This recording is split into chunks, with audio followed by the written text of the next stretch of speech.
action and a call to hope. Regarding communities that are empowered, with the words of and he will also as well usher in our chief guest. A round of applause to Dr. Mudavadi,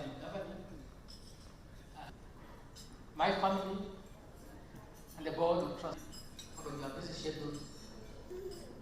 Became a minister at 28.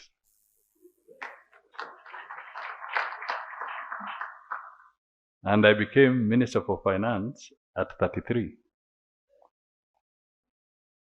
And I think I can exercise some bragging rights here that at that age, I was at the center of transforming and opening up and liberalizing the economy of this country at 33.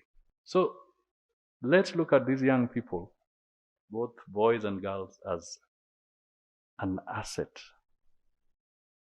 Let's change the narrative. Let's talk to them, knowing that these are the people who are going to change the future for the better in this country.